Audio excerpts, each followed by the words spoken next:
Elimination reactions. Elimination reaction जो होती है ना, आप देखें कि अगर कोई एलिमिनेशन रिएक्शन होती है तो अल्फा पोजीशन से तो ये निकलता है लीविंग ग्रुप जो X माइनस है हमारे केस में, और बीटा पोजीशन से ये निकलता है बीटा H प्लस। तो अल्फा पोजीशन से X माइनस और बीटा पोजीशन से H plus, beta H plus निकल कर जाता है। ठीक है ना, बात समझ में आ गई। अल्फा और बीटा दोनों ही पोजीशन से दो दो एक एक चीजें निकलती हैं। इसी वजह से इस एलिमिनेशन का एक और नाम है alpha beta elimination. Alpha beta elimination या सिर्फ बीटा एलिमिनेशन भी बोलते हैं, क्योंकि अल्फा पोजीशन से लीविंग ग्रुप को तो निकलना ही है, तो सिर्फ बीटा एलिमिनेशन भी बोल देते हैं। बात समझ में आ रही है? क्लियर होगी बात? तो या तो हम इसको अल्फा बीटा एलिमिनेशन बोल देते हैं, या फिर बीटा एलिमिनेशन बोल देते हैं, या फिर एलिमिनेशन बोल देते हैं।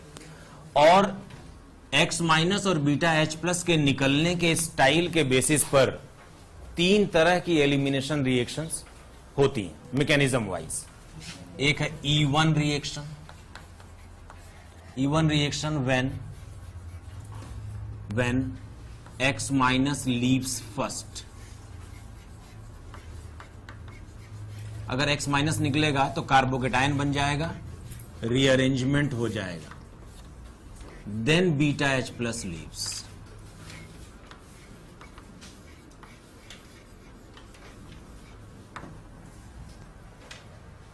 ठीक है ना। E1 रिएक्शन क्या है? When X minus leaves first and then beta H plus leaves. E2 reaction क्या है साहब? जब दोनों साथ साथ निकले, when X minus and beta H and reaction goes through a transition state, जैसे SN2 में होता है वैसे। और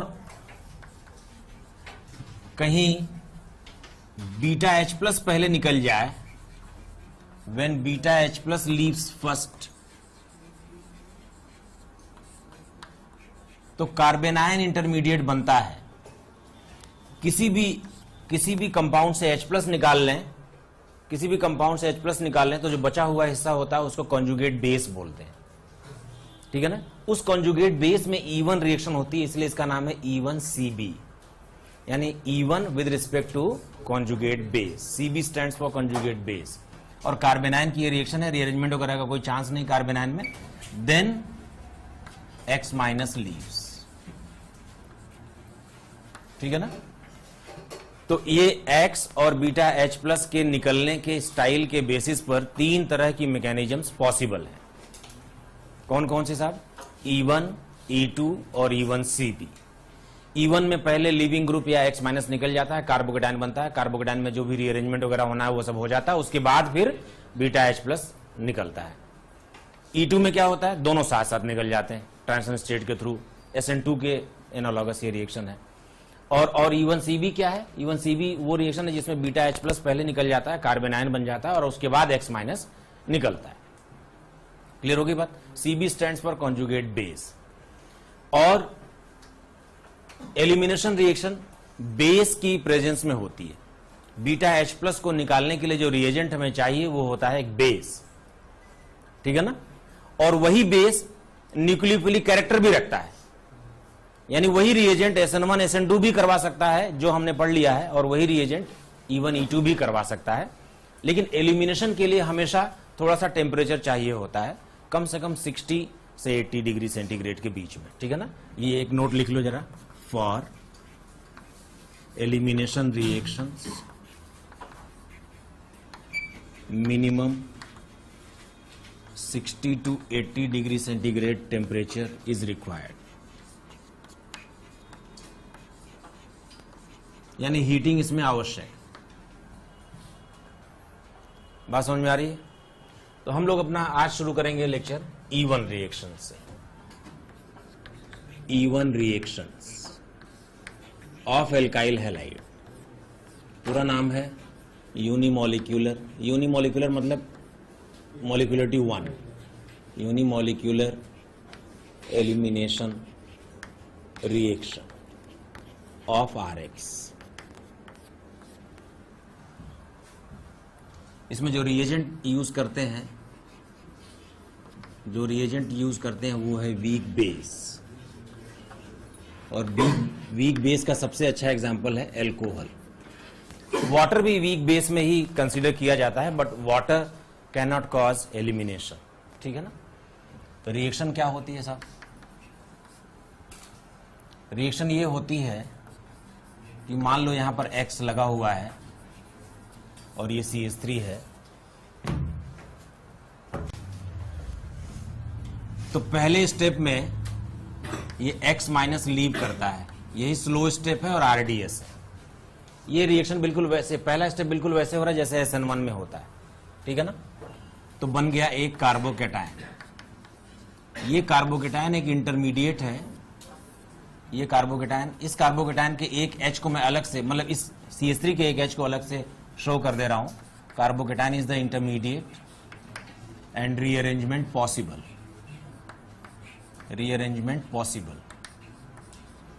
अब इसके बाद बेस आएगा। मान लीजिए बेस हमने ले लिया है मीथेनॉल और थोड़ी हीटिंग भी कर दी, तो ये मीथेनॉल क्या करेगा? ये मीथेनॉल इस H को ट्रैप कर लेगा ताकि यहां से एक अल्कीन बन जाए। आपको याद होगा मैंने कार्बोकेटायन के 4 फंक्शंस होते हैं ऐसा बताया था। तब मैंने बताया था कि कार्बोकेटायन में रीअरेंज, कार्बोकेटायन में ऐड ए न्यूक्लियोफाइल, कार्बोकेटायन में eliminate beta H to give alkene. ये वही रिएक्शन है, कार्बोकेटायन एक बीटा H को निकालकर अल्कीन बना रहा है। लेकिन जब ये MeOH बीटा H को निकालकर अल्कीन बना सकता है, जो एक इवन रिएक्शन है, तो उसी समय ये MeOH एक वीक न्यूक्लियोफाइल भी तो है, क्यों? और एज अ न्यूक्लियोफाइल अगर इसने अटैक किया तो इस कार्बोकेटायन पर अटैक करके SN1 प्रोडक्ट भी बना लेगा। तो E one reaction of alkyl halide में SN1 रिएक्शन भी होती है, और बल्कि SN1 प्रोडक्ट ही मेजर होता है हमेशा। SN1 रिएक्शन तो रूम टेम्परेचर पर भी हो जाती। अगर कोई रिएक्शन ऐसी है जो लो टेम्परेचर पे हो सकती है तो टेम्परेचर बढ़ाने से वो रिएक्शन फास्ट हो जाती है। और दूसरी बात, SN1 का प्रोडक्ट ज्यादा स्टेबल प्रोडक्ट है, सैचुरेटेड है। इवन का प्रोडक्ट जो है वो अनसैचुरेटेड है, कम स्टेबल है, ठीक है ना। Elimination reactions always require temperature because they are going to be converted to rather unstable product, less stable product. Understand? Unsaturated product formation is less probable as compare to saturated product formation. Substitution reaction for the saturated compound is more probable as compared to elimination reaction। या तो फिर अगर आपको elimination ही major करवाना हो तो ऐसी conditions बना दें कि फिर substitution ना होने पाए, ठीक है ना। लेकिन इस केस में यानी एल्काइल हैलाइड के इवन रिएक्शन में SN1 पैरेलल होगी ही, और बल्कि SN1 का ही प्रोडक्ट मेजर भी होगा। बात समझ में आई? And that's why even reaction for alkyl halide is not a good reaction for the preparation of alkene. Why? Because you will get the less yield of alkene.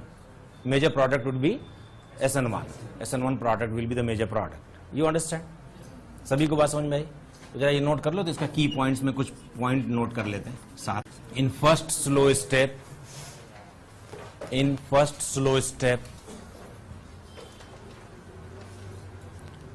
X minus leaves. In first slow step X minus leaves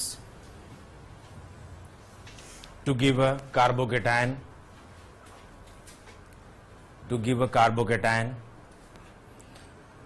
full stop के बाद लिख लेना, it is RDS. What do you mean by RDS? Rate determining step, which is always the slowest step, and it is not necessarily the first step every time. दूसरा point लिख लो,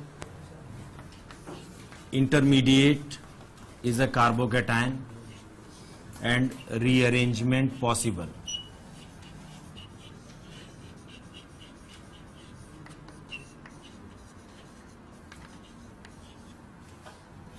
तीसरा point लिख लो, इन third first step, यहां fast लिखना है बेटा ना, यहां पर फास्ट भी लिख देना। In third first step, third नहीं second, I am sorry, I made mistake. In second first step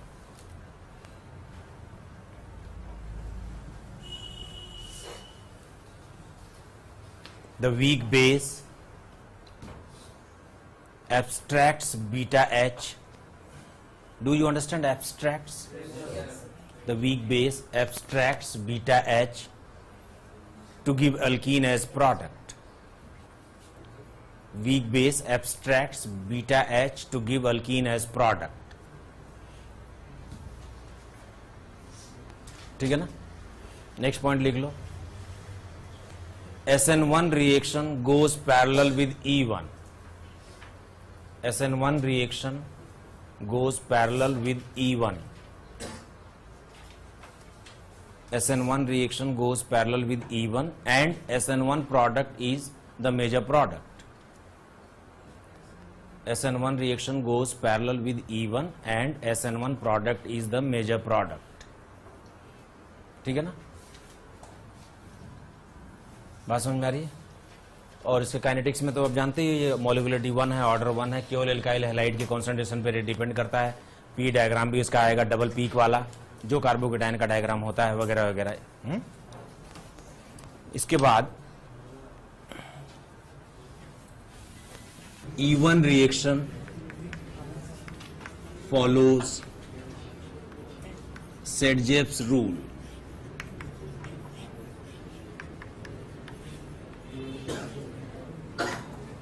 E1 reaction follows Saytzeff's rule.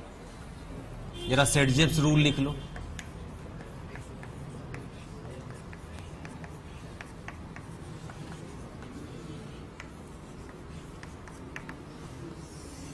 सेडजेव्स rule के बारे में लिखो। E1 reaction follows Sedgwick's rule. Now what is Sedgwick's rule? Sedgwick is a Russian. Sedgwick ने बताया, हाँ Russia में double F की जगह VE भी लिखते हैं, ठीक है ना। ठीक है, सेडजेफ में ZEVE भी लिख सकते हैं, डबल एफ भी, मार्कोनिकॉफ में भी ऐसे लिखते हैं, उनकी स्पेलिंग में थोड़ा सा। चलो जब सेडजेफ रूल में लिखो एक बात, when small size base is used, when small size base is used, when small size base is used, then more crowded alkene is the major product. ठीक है,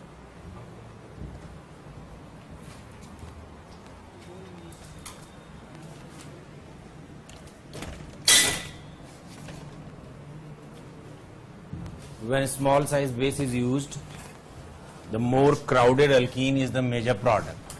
ठीक है ना। इसका क्या मतलब है जरा देखो, मान लो हमने एक ये ले लिया 2-ब्रोमो अल्कीन, 2-ब्रोमो-ब्यूटेन। इस 2-ब्रोमो-ब्यूटेन में अगर हमने Br- का लॉस करवाया तो एक कार्बोकेटाइन बनता है ये वाला, ठीक है ना। और इस कार्बोकेटाइन के रिस्पेक्ट में दो जगहों पर बीटा एच है। क्यों? ये कार्बन अल्फा है और इसके रिस्पेक्ट में दोनों और बीटा कार्बन है, और इन बीटा कार्बन पे दो बीटा एच है, ठीक है ना। मान लेते हैं ये है β1 और ये है β2, ठीक है। और केवल E1 रिएक्शन, E1 प्रोडक्ट की बात की जा रही है, केवल E1 प्रोडक्ट्स ओनली। हमें मालूम है कि इसमें SN1 प्रोडक्ट भी बनेगा और ओवरऑल वही मेजर होगा। फिलहाल हम केवल दो E1 पॉसिबल E1 प्रोडक्ट्स की बात कर रहे हैं। अगर H इधर से निकल जाए तो डबल बॉन्ड यहां बन जाएगा, और ये वाला H निकल के चला जाए, बेस लेकर जाएगा इसको, तो डबल बॉन्ड इधर बन जाएगा। मान लो बेस है मिथेनॉल और हीटिंग भी हमने कर रखी है। अगर β1 निकलता है तो जो अल्कीन बनेगी बेटे वो ऐसी होगी, देख लो। और अगर β2 निकलता है तो जो अल्कीन बनेगी वो ऐसी होगी। आप बताएं ज्यादा अल्फा H किस अल्कीन में है?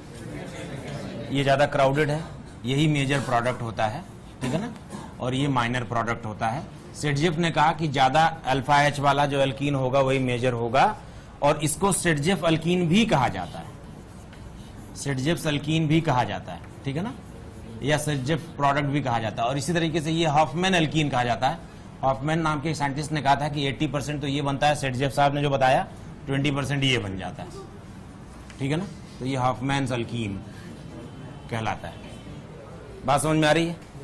क्लियर होगी बात? तो सेडजेफ रूल क्या है? जब स्मॉल साइज बेस यूज करेंगे तो ज्यादा क्राउडेड पोजीशन पर जो डबल बॉन्ड पॉसिबल है वही मेजर प्रोडक्ट होगा। स्मॉल साइज बेस की कंडीशन क्यों लगाई गई? क्योंकि मान लो बेस बहुत बल्की है तो वो क्राउडेड पोजीशन से H+ निकालना अवॉइड करेगा, और जहां पे क्राउडिंग नहीं है वहां से H+ निकालना शुरू कर देगा। तो पता लगा हॉफमैन मेजर होने लग गया। तो ये एक टेक्निक है। अगर हॉफमैन ही आपको मेजर करवाना है तो ये एक टेक्निक है कि आप स्मॉल साइज बेस ना लें, एक बल्कि बेस ले लें जो ज्यादा नैरो पोर्शन से H+ को एब्स्ट्रैक्ट करने में तकलीफ आए जिसे, तो हॉफमैन मेजर होने लग जाएगा। बात समझ में आ रही है? तो हॉफमैन कब मेजर होता है ये भी हम पढ़ेंगे, और उसके और क्या क्या केसेस हो सकते हैं। एक चीज और लिखो, E1 is regioselective reaction. E1 is regioselective reaction, ठीक है ना। E1 is regioselective reaction. Regioselectivity क्या होती है ये भी जरा लिखो।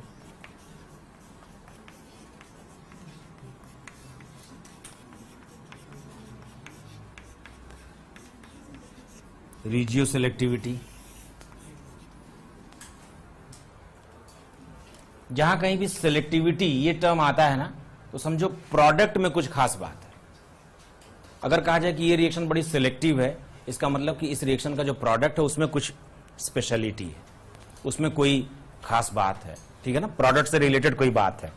और अगर कहा जाए कि ये रिएक्शन बड़ी स्पेसिफिक है, तो इसका मतलब वो रिएक्टेंट से रिलेटेड कोई बात है, ठीक है ना। Selective reactions are more related to the, selectivity is more related to the product and specificity is more related to the reactant. Regio जो है वो रीजन से आया, जैसे इसी रिएक्शन में देखो इधर की ओर जो डबल बॉन्ड लगा है वो मेजर प्रोडक्ट था, इसका मतलब क्या है, इसका मतलब रिएक्शन इस रीजन में ज्यादा हुई, ठीक है ना। ऐसी रिएक्शन को हम रीजियो सेलेक्टिव बोलते हैं, जिसमें प्रोडक्ट के स्ट्रक्चरल आइसोमर्स बनते हैं अनइवन अमाउंट्स में, मेजर माइनर अमाउंट्स में। बात समझ में? लिखो जरा, द रिएक्शन इन विच, अरे ऐसा मत करो यार, पहले ये नोट कर लो फिर उसको लिख लेना, उसमें क्या है। The reaction in which structural isomeric products, the reaction in which structural isomeric products are formed in uneven amounts is known as regioselective reaction. The reaction in which structural isomeric products are formed in uneven amounts is known as regioselective reaction. ठीक है ना। जैसे ऊपर example बता दिया, सिडजेफ भी regioselectivity का example है। इस रीजन में रिएक्शन ज्यादा हुई है, रीजन से आया है, इस रीजन में रिएक्शन ज्यादा हो रही है तो हम बोलेंगे ये रीजियो सेलेक्टिव। अगर प्रोडक्ट स्टीरियो आइसोमर्स होते तो हम स्टीरियो सेलेक्टिव बोल देते, ठीक है ना। अब नोट कर लो,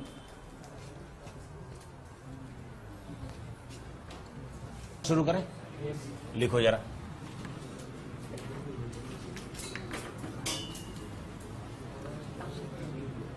चलो भाई,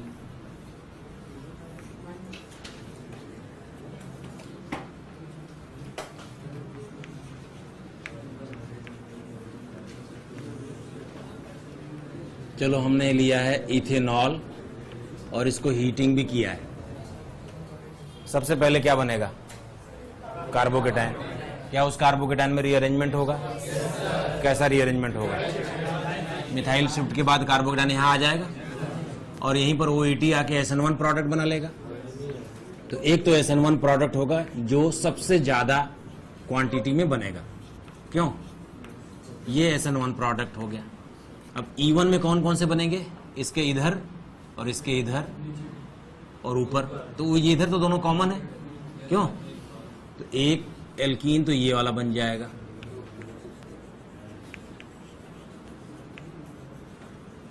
और एक एल्कीन ये वाला बन जाएगा। देख लो,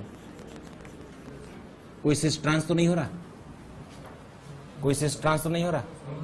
इन दोनों में मेजर E1 कौन सा? सेकंड वाला। तो ये मेजर E1 प्रोडक्ट है। मेजर E1 प्रोडक्ट की बात हो रही है, लेकिन ओवरऑल मेजर तो ये है SN1, ठीक है ना।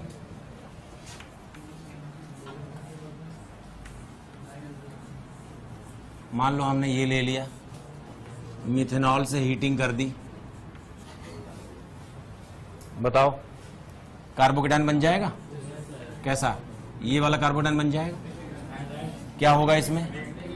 पहले रिंग एक्सपेंशन होगा, उसके बाद हाइड्राइड शिफ्ट हो जाएगी, उसके बाद ये 6 मेंबर्ड रिंग और ये टर्शरी ऐसा बन जाएगा क्या? तो एक प्रोडक्ट तो ये होगा SN1 वाला OMe, क्यों? ये SN1 प्रोडक्ट है जो सभी में सबसे ज्यादा क्वांटिटी में बनेगा। E1 में 2 बनेंगे, एक रिंग के अंदर वाला डबल बॉन्ड जो इधर भी हो सकता था इधर भी हो सकता था, दोनों इक्विवेलेंट है, और एक रिंग से बाहर वाला डबल बॉन्ड। इन दोनों इवन प्रोडक्ट्स में से आप मेजर किसको बोलते हो? रिंग के अंदर वाला जो है वो मेजर इवन प्रोडक्ट है ये, ठीक है ना? कर दोगे साहब?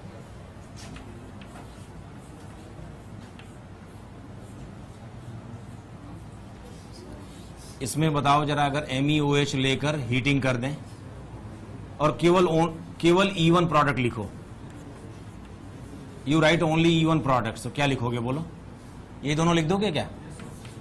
कौन सा मेजर हो जाएगा बताओ? Endocyclic is major and exocyclic is minor. Major even, keeping in mind that SN1 product is also formed which we have not mentioned over here, ठीक है ना? समझ में आ रही है बात? जरा एक और लिख लो, बताओ। MEOH हीटिंग किया है, E1 ओनली, रिंग कॉन्ट्रैक्शन हो जाएगा, CPM बन जाएगा, फिर वहीं पर डबल बॉन्ड बन। This is the only alkene possible, ठीक है ना? ठीक है, हाँ पूछो। चलो बताओ भाई, MEOH और हीटिंग किया है, क्या क्या मिलेगा बोलो? OMe भी मिलेगा, और बोलो ये वाला मिल जाएगा। जल्दी जल्दी करो। ब्रोमो लिया है, OMe भी मिलेगा जो प्लस माइनस होगा, क्यों? SN1 प्रोडक्ट, और डबल बॉन्ड इधर भी मिलेगा और डबल बॉन्ड इधर भी मिलेगा, ये सिस प्लस ट्रांस भी होगा, और मेजर इवन भी यही होगा। करोगे? बताओ। रिंग एक्सपेंशन हो जाएगी, उसके बाद एक यहां पर SN1 प्रोडक्ट और एक इवन प्रोडक्ट, ये मिल जाएंगे।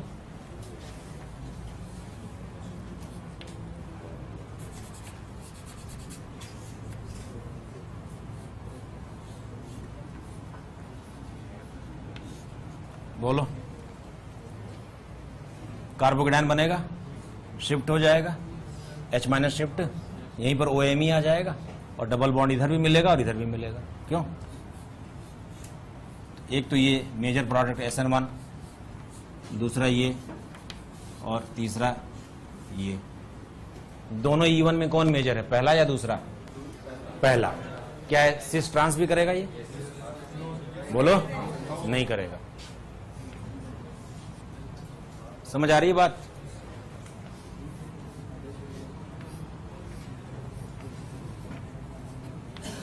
बोलो।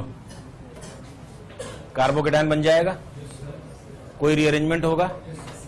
रीअरेंजमेंट होगा क्या? क्यों? यहां तो ये ज्यादा अल्फा H वाला है ना, तो उसके बाद रीअरेंजमेंट नहीं होगा, तो ये एक यहां पर ईथर बन जाएगा SN1, और एक ये डबल बॉन्ड बन जाएगा, और एक ये डबल बॉन्ड बन जाएगा। कहीं सिस ट्रांस तो नहीं हो रहा? कुछ सिस ट्रांस होगा तो मेंशन कर देना, ठीक है? बस मैंने ये ध्यान रखना है कि कार्बोकेटायन जहां बनेगा उसके इमीडिएट बीटा पोजीशन से H निकाल के डबल बॉन्ड बनाना है।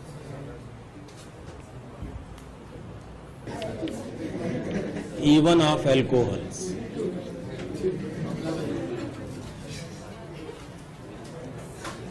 एल्कोहल्स का इवन बड़ा आसान है। This reaction is also named as dehydration, या ऐसे लिखो, एसिड कैटेलाइज्ड डिहाइड्रेशन ऑफ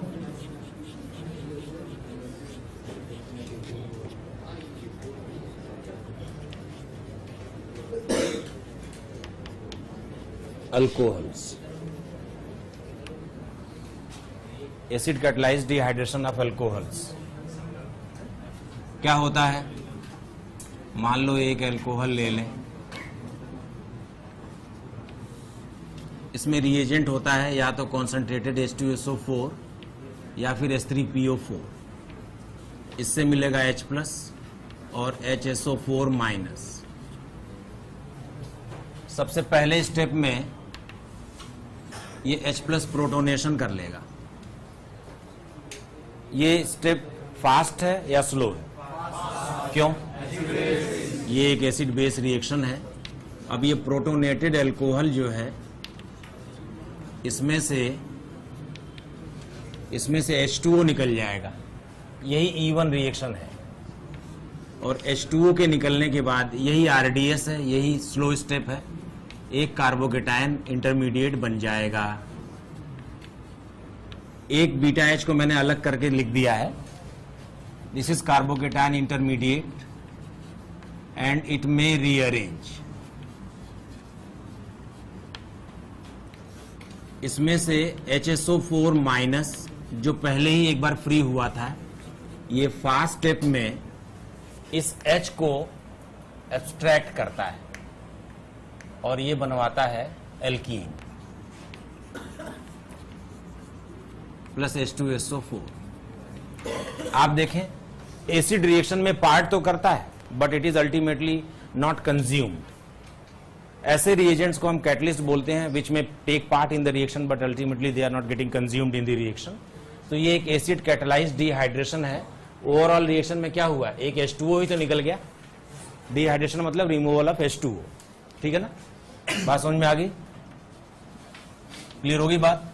तो पहले स्टेप में प्रोटोनेशन होता है जो कि एक फास्ट स्टेप है, फिर प्रोटोनेटेड एल्कोहल में से वाटर का रिमूवल होता है, कार्बोकेटायन इंटरमीडिएट बनता है, कार्बोकेटायन इंटरमीडिएट में रीअरेंजमेंट पॉसिबल है और उसके बाद फिर HSO4 minus beta H plus को निकालकर एल्कीन बनाता है। और इस रिएक्शन में SN1 पैरेलल नहीं होती क्योंकि HSO4 minus is a better base than nucleophile. ये वीक बेस भी है और वीक न्यूक्लियोफाइल भी है, लेकिन इसका बेसिक कैरेक्टर न्यूक्लियोफिलिक कैरेक्टर पर फिर भी डोमिनेंट है। इसलिए न्यूक्लियोफाइल की तरह जाकर कार्बोकेटायन पर नहीं लगता, बल्कि बीटा H को निकालकर एल्कीन बनाना ज्यादा प्रीफर करता है।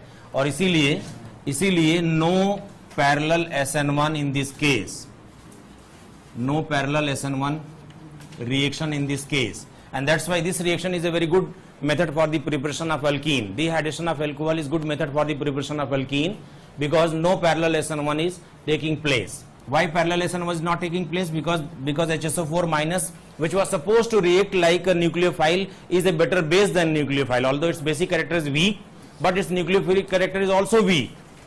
And if you compare both the characters, basic character is dominant, and that's why E1 reaction is preferred. ठीक है ना, बात समझ में आ गई। इसमें जो रिएजेंट होते हैं, रिएजेंट यही हो सकते हैं कॉन्सेंट्रेटेड H2SO4 या फिर H3PO4। कॉन्सेंट्रेटेड H3SO4 और H3PO4, इन दोनों में से कोई भी रिएजेंट ले लें आप तो डिहाइड्रेशन ऑफ एल्कोहल हो सकता है। एक बार जेई ने यही सवाल पूछा था, उसने क्या किया, उसने एक एल्कोहल का डिहाइड्रेशन करके एल्कीन बना दिया और पूछा रिएजेंट कौन सा यूज कर सकते हैं। उसमें सही ऑप्शन ये था H3PO4, ठीक है ना। उसमें H2SO4 ऑप्शन में नहीं था, H3PO4 उसका एक ऑप्शन था। जेई का एक क्वेश्चन है SCQ। बात समझ में आ गई, क्लियर होगी बात। इसमें भी वही होगा, इंटरमीडिएट होगा, उसका पी डायग्राम भी वैसे डबल पीक से बनेगा वगैरह वगैरह। जरा जल्दी से नोट करो। आपको क्या करना है, बड़ा सिंपल है। जहां पर OH लगा है वहां से OH निकालें और कार्बोकेटायन बना लें, फिर रीअरेंजमेंट वगैरह चेक करने के बाद डबल बॉन्ड बना दें बीटा पोजीशन से। जैसे इसमें कौन सा एल्कीन बन पाएगा, सिर्फ ये वाला, और तो कोई नहीं। सिटजेफ रूल ये फॉलो करेगा, रेजियो सेलेक्टिव ये होगा, ठीक है ना। बताओ मैं क्या हो जाएगा भाई, कितने प्रोडक्ट्स, 3 प्रोडक्ट्स, क्योंकि ये सिस प्लस ट्रांस। और मेजर कौन सा, यही वाला मेजर हो जाएगा। क्या बेटे, जल्दी जल्दी करें।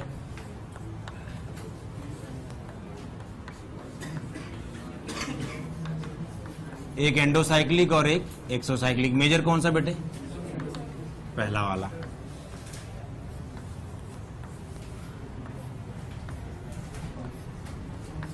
This is the only product.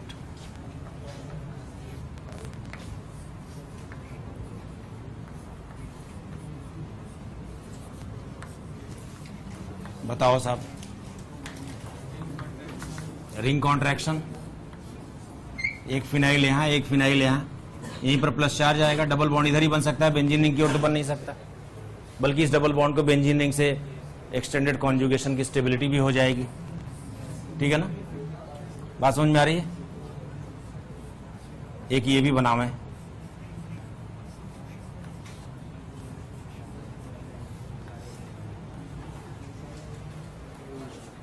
जल्दी करें। उसका ये कार्बोकेटायन बन जाएगा, यहां तक तो कोई दिक्कत नहीं है। अब क्या होगा बोलो, कौन सा रीअरेंजमेंट होगा? रिंग कॉन्ट्रैक्शन हो जाएगा ना, तो रिंग कॉन्ट्रैक्शन से ये बॉन्ड इधर शिफ्ट हो जाएगा, ये वाला बॉन्ड जब ये शिफ्ट हो जाएगा तो ये वाला कार्बन बाहर निकल जाएगा। तो क्या हो जाएगा बताओ, एक 6 मेंबर्ड रिंग जिस पर ये पीएच होगा और ये कार्बोकेटायन बाहर निकल जाएगा यहां से और यहीं से डबल बॉन्ड बना लेगा। ठीक है, समझ में आया? दिखा फिर से, एक और करते हैं।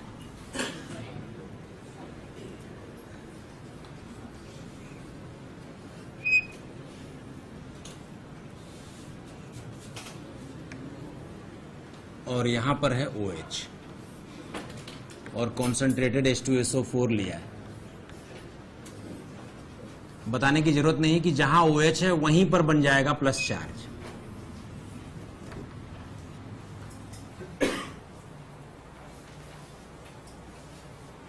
अब बताओ क्या रीअरेंजमेंट होगा? मैं बता रहा हूं, मैं यहां बॉन्ड की नेमिंग कर रहा हूं, A-B-C। कौन सा वाला बॉन्ड शिफ्ट होगा? ए जब शिफ्ट होगा तो यहां से यहां आ जाएगा और कितने मेंबर्स की रिंग बन जाएगी? और क्या ये एक बाईसाइक्लो जैसा हो जाएगा? ठीक है ना? तो ये बाईसाइक्लो जैसा जब बन गया 5 मेंबर्ड रिंग के साथ ऐसे, तो प्लस चार्ज कहां आया? प्लस चार्ज कौन सी पोजीशन पर आया? इसी स्पाइरो वाले पर आया, तो यहां बन गया। अब इस प्लस के रिस्पेक्ट में बीटा एच यहां है और यहां है, तो मोस्ट क्राउडेड कौन सा हो जाएगा? यहीं से निकल जाए तो सबसे ज्यादा मेजर एल्कीन यहां बन जाएगी।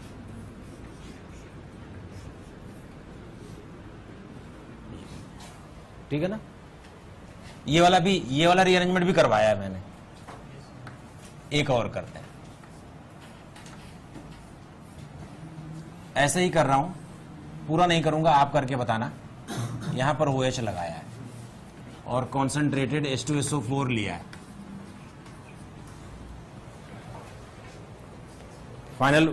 फाइनल मेजर E1 प्रोडक्ट लिख के बताओ।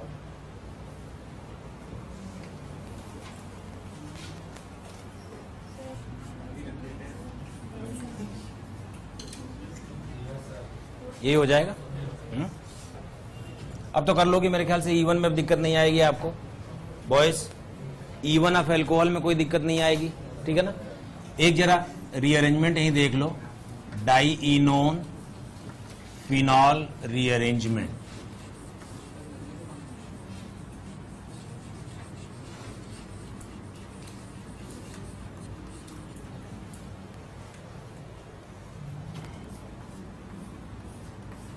डाईइन मतलब 2 डबल बॉन्ड और ओन मतलब एक कीटोन।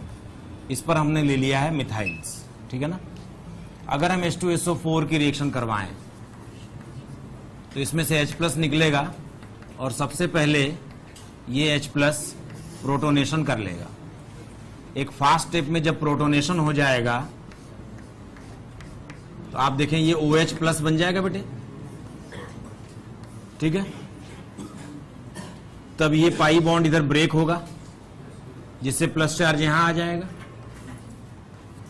तो एक सिचुएशन ऐसी आएगी कि कार्बन के ऊपर प्लस चार्ज आ गया और ये कार्बोकेटायन बहुत स्टेबल है। अगर ये लेस स्टेबल की ओर जाए तो एक ही वजह से जा सकता है कि फाइनली ये एरोमेटिक होने वाला है। ये प्लस चार्ज यहां आएगा रेजोनेंस की वजह से। अगर रेजोनेंस की वजह से यहां आता है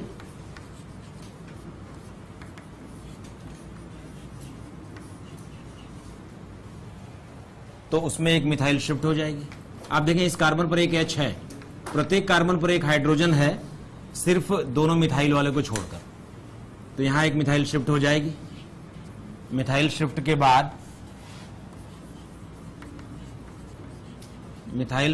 बाद क्या हो जाएगा भाई?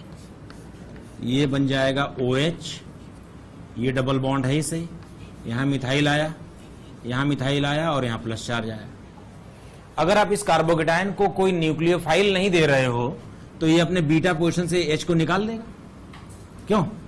अगर यहां से H+ फाइनली एलिमिनेट होके जाता है तो एरोमेटिसिटी भी आ रही है। क्यों? ये एक E1 रिएक्शन है एक तरह से, जिसमें कार्बोकेटायन ने बीटा H प्लस को निकाल दिया है।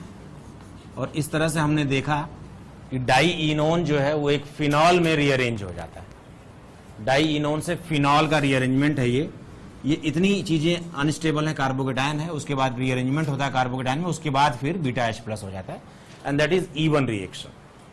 कार्बोकेटायन अगर बीटा पोर्शन से H प्लस को एलिमिनेट कर दे तो वो इवन रिएक्शन जिसमें एल्कीन बनता है, और इसमें एलिमिनेशन करके ओवरऑल रिएक्शन फॉरवर्ड की ओर जाती है, क्योंकि अंतिम प्रोडक्ट जो है वो एरोमेटिक है। ठीक है, नोट करो।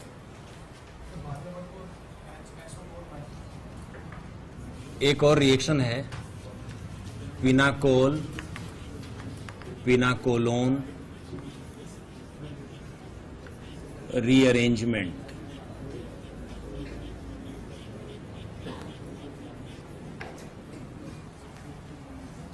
This is basically dehydration of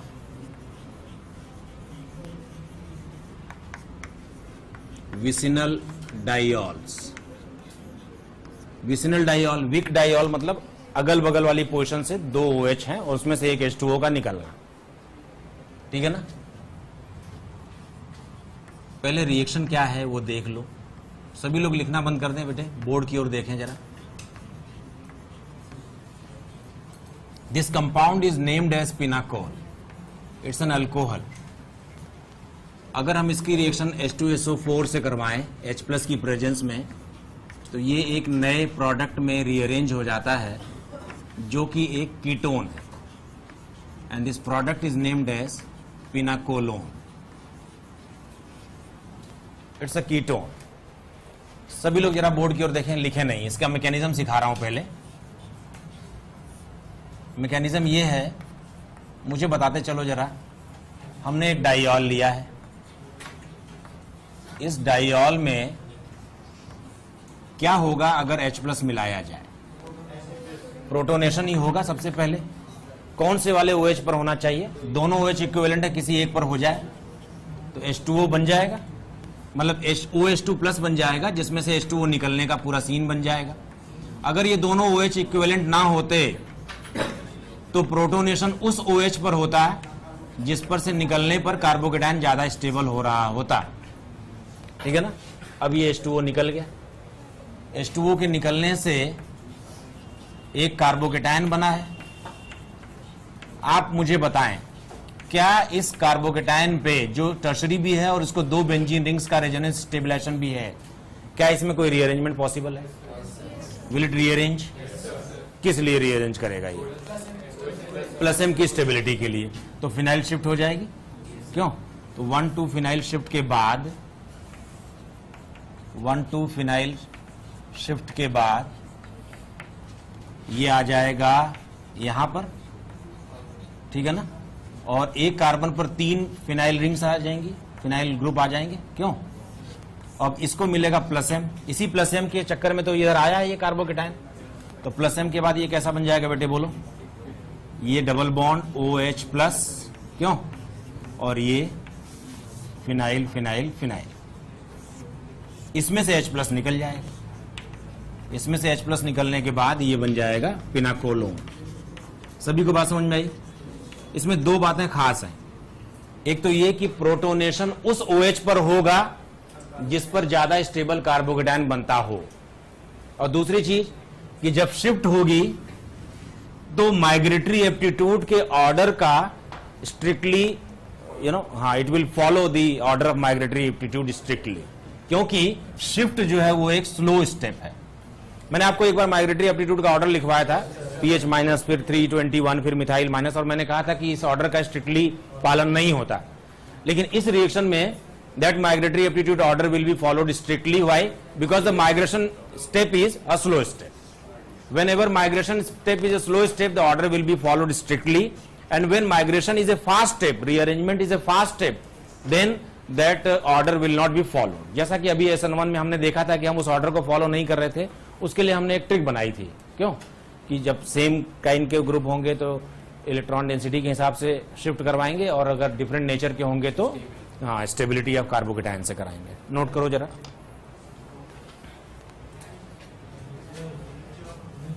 नहीं मिटा पिनाकोल में सबसे पहले क्या हुआ, प्रोटोनेशन हुआ।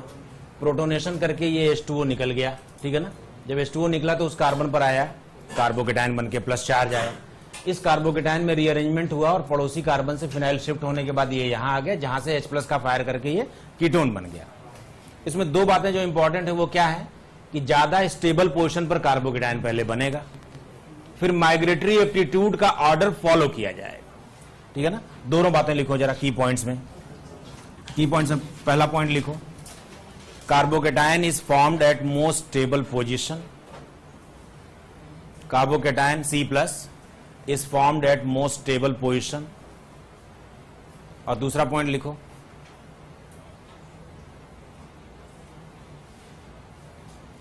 Order of migratory aptitude is strictly followed. और वो ऑर्डर क्या है बेटे बोलो, pH- सबसे ज्यादा, फिर 321 और सबसे कम कौन सा है, CH3-। हाइड्राइड का इसमें चांस नहीं है क्योंकि ये कीटोन है ना, मतलब डाइऑल है जिसमें कि क्राउडेड कार्बन्स हैं। अगर हाइड्राइड होगा तो हाइड्राइड सबसे फास्ट हो जाएगा। समझ आ गई बात, क्लियर हो गई। अब जरा बोर्ड की ओर देखें और लिखना बंद कर दें प्लीज। मुझे बताएं, अगर मान लीजिए हमने इस तरह का कोई पिनाकोल लिया है और इसको H+ दिया, तो बताओ कार्बोकेटायन किधर बनना चाहिए, लेफ्ट में या राइट में? लेफ्ट में। क्यों? दो फिनाइल होने की वजह से यहां स्टेबिलिटी ज्यादा है। जब ये बन गया तो शिफ्ट कौन करेगा, फिनाइल या मिथाइल? फिनाइल शिफ्ट करेगा क्योंकि फिनाइल का माइग्रेटरी एप्टीट्यूड ज्यादा है। अगर ये फिनाइल शिफ्ट कर जाएगा तो एक कार्बन पे 3 फिनाइल और एक जगह मिथाइल हो जाएगा और यहाँ कीटोन बन जाएगा।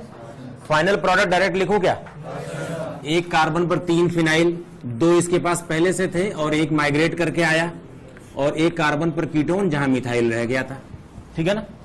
सभी समझ जाओगे क्या? जरा दूसरा भी बताओ, लिखना नहीं है प्लीज, डू नॉट राइट। जरा बताओ, एक तरफ हमने फिनाइल मिथाइल और फिनाइल मिथाइल ले रखा है, H+ की उपस्थिति है, कार्बोकेटायन किधर बनाऊं, कहीं भी बना लो। मान लो हमने यहां बना लिया, कौन शिफ्ट करेगा?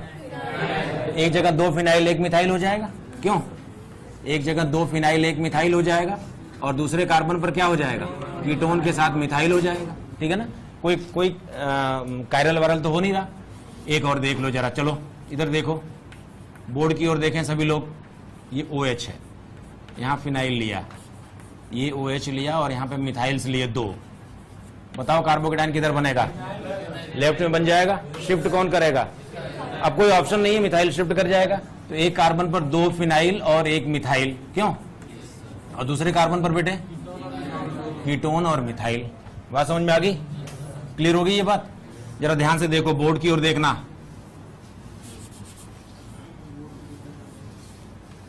अगर मान लो हमने 2 OH ले रखे, H+ करवाया, किसी एक कार्बन पर बन गया कार्बोकेटायन। इस पे बनवा दूं, इस पे बनवा दूं? अगर मान लो हमने राइट वाले पर बनवा दिया, जो कि लेफ्ट पर भी बन सकता था, ये OH यहां पर एज इट इज है और यहां बन गया एक कार्बोकेटायन। अब क्या होगा बोलो, बोलो? रिंग एक्सपेंशन हो जाएगा। रिंग एक्सपेंशन से ये जो 5 मेंबर है ये 6 मेंबर में बदल जाएगी। मान लो ये बॉन्ड रिंग एक्सपेंशन में शिफ्ट कर जाए तो ये बॉन्ड टूट जाना है यहां से, और ये कार्बन भी 6 मेंबर रिंग का हिस्सा बन जाएगा। जो नई रिंग बनेगी वो 6 मेंबर रिंग होगी और उसका हिस्सा बन जाएगा। और प्लस चार्ज कहां आएगा, जिस पर OH है। तो क्या ये एक 6 मेंबर्ड और 5 मेंबर्ड का स्पाइरो जैसा रिंग बन जाएगा जिसमें प्लस चार्ज OH वाले कार्बन पर आ जाएगा? देख लो सभी, बोलो। और फिर यहां से अगर H+ फायर हो जाए तो क्या होगा बताओ? तो यहां 6 मेंबर्ड रिंग पर क्या बन जाएगा, कीटोन बन जाएगा, और ये 5 membered ring as it is यहां पे पड़ी रहेगी। सभी को समझ में आया क्या? एक लिख के बताओगे, डायरेक्ट लिख के बताओगे क्या? चलो मुझे सजेस्ट करो, अगर मैंने इस तरह से एक डाइऑल ले रखा है, बोलो, H+ लिया, एक रिंग को 5 मेंबर्ड बना दूं और दूसरा रिंग को 4 मेंबर्ड स्पाइरो रहने दूं और यहां पर कीटोन बना दूं, डायरेक्ट हो जाएगा क्या? अब आप नोट करें। इसी एग्जाम्पल्स को कंटिन्यू कर रहा हूं। 5 मेंबर्ड रिंग है, यहां OH लिया और यहां OH लिया। ये मिथाइल मिथाइल लग रहे हैं बेटे ना, CH3 और CH3। बताओ अगर H+ लेंगे तो कार्बोकेटाइन कहां बनना ठीक रहेगा, बाहर की ओर या रिंग पर? बाहर की ओर। क्यों? टर्शरी है और अल्फा H ज्यादा है। तो अगर ये कार्बोकेटाइन बाहर बन गया, जरा ध्यान से बताना, अगर ये कार्बोकेटाइन बाहर बन गया तो OH यहां हो जाएगा।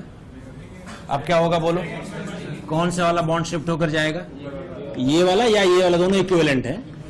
तो अगर ये चला गया तो ये कार्बन अब रिंग का हिस्सा बन जाएगा। रिंग कितने मेंबर्स की हो जाएगी? 6 मेंबर्ड रिंग में एक कार्बन ऐसा होगा जिस पर 2 मिथाइल्स होंगे, क्यों? और एक कार्बन ऐसा होगा जिस पर OH होगा और उस पर प्लस चार्ज भी होगा।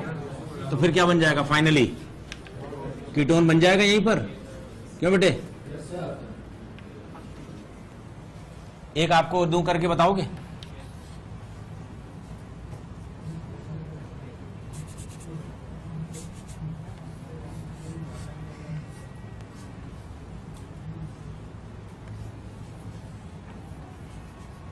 डायरेक्ट करके बताओगे क्या? बोलो कितने मेंबर्स की रिंग बनाओ? बोलो 5 मेंबर रिंग बनाओ और एक जगह 2 मिथाइल और एक जगह कीटोन कर दो, ये तो हो जाएगा। एक जरा देखते रहो ना, एक होता है सेमी पिनाकोल पिनाकोलोन। इसमें क्या होता है, इसमें हमारे पास कार्बोकेटाइन को अपनी मर्जी से सर्वाधिक स्टेबल पोजीशन पर बनाने की स्वतंत्रता नहीं है। कैसे? मान लो हमने ये एक कंपाउंड ले लिया, स्टार्टिंग मटेरियल ये ले लिया जिसमें कि ये Me बन गया, और यहां पर मान लो आयोडीन ले लिया, AgNO3 से ट्रीट कर रहे हैं, तो यहां से क्या निकलेगा? Ag+। क्या Ag+ I- को निकालकर यहां कार्बोकेटाइन बना देगा? इस बार हमारे पास अपनी मर्जी से ज्यादा स्टेबल पोजीशन पर कार्बोकेटाइन बनाने की आजादी नहीं है। इस बार कार्बोकेटाइन बनाने के लिए जो सिचुएशन उन्होंने दी है वही बनेगा। लेकिन ये बात जरूर है कि जब एक बार कार्बोकेटाइन बन जाएगा तो फिर रिएक्शन वैसे ही होगी जैसे पिनाकोल पिनाकोलोन में होती है। बताओ कौन शिफ्ट करेगा? बोलो फिनाइल शिफ्ट हो जाएगा। तो फिनाइल शिफ्ट के बाद क्या बन जाएगा? एक कार्बन पे 2 फिनाइल और एक कार्बन पर फिनाइल कीटोन। क्यों? यही तो बनेगा ना, एक कार्बन पे 2 फिनाइल और 1 मिथाइल, यही हो जाएगा ना बेटे? यही नहीं, एक और एग्जांपल देख लो सेमी पिनाकोल का, फिर उसके बाद दोनों एक साथ लिख लेना। मान लो हमने यहां पर ले लिया एक NH2, राइट, और रिएक्शन करवाई गई HNO2 से। HNO2 स्टोर करके नहीं रखा जाता, जब भी आवश्यकता होती है NaNO2 और HCl से मिलकर ये बनता है। आपको तो पता है कि HNO2 से ये N2+ बन के निकल जाएगा और यहाँ कार्बोकेटाइन बन जाएगा। NH2 को निकालने का ये तरीका पहले बता चुका हूं मैं, ठीक है ना? तो उसके बाद कार्बोकेटाइन यही बन जाएगा। क्यों बेटे? फिर क्या होगा? फिनाइल शिफ्ट हो जाएगी, फिर यही बन जाएगा। समझ में आया? इन 2 एग्जांपल्स में कार्बोकेटाइन को अपनी मर्जी से ज्यादा स्टेबल पर बनाने की फ्रीडम नहीं है, लेकिन एक बार कार्बोकेटाइन बन गया तो रिएक्शन वैसे ही होगी जैसे दूसरे पिनाकोल पिनाकोलोन में होती है। ठीक है? तो इसको सेमी पिनाकोल बोल देते हैं क्योंकि पहला स्टेप हमारी मर्जी का नहीं। ठीक है, नोट करो। एक बात लिख लो बेटे, अगर हम इसकी रिएक्शन कॉन्सेंट्रेटेड H2SO4 से करवाएं तो कार्बोकेटाइन बनेगा, रीअरेंजमेंट होगा, उसके बाद ZF मेजर होगा और ये वाला प्रोडक्ट बन जाएगा। लेकिन हम ये एलिमिनेशन एल्यूमिना से भी करवा सकते हैं। एल्यूमिना से करवाएंगे तो कार्बोकेटाइन नहीं बनेगा, ठीक है ना? E2 टाइप की रिएक्शन होती है, हम लोग E2 पढ़ेंगे तो और ठीक से समझ जाएंगे। नो रीअरेंजमेंट और ZF ही मेजर होता है। इसको जरा लिख के एक जगह रख लेना, उसके बाद कभी इस पर फिर से बात करेंगे। तो जहां OH है ना, वहां से ज्यादा क्राउडेड पोजीशन पे डबल बॉन्ड बन जाता है, ये मेजर प्रोडक्ट होता है। और अगर इसकी रिएक्शन थोरियम ऑक्साइड से करवा दें, ठीक है ना, तो इसमें भी कार्बोकेटाइन नहीं बनता, रीअरेंजमेंट नहीं होता, लेकिन इसमें हॉफमैन प्रोडक्ट मेजर हो जाता है। Hofmann is major. तो जहां OH है उससे लेस क्राउडेड साइड में मेजर प्रोडक्ट बनता है। तो जरा एल्कोहल की इतनी बात याद रखना, ठीक है ना?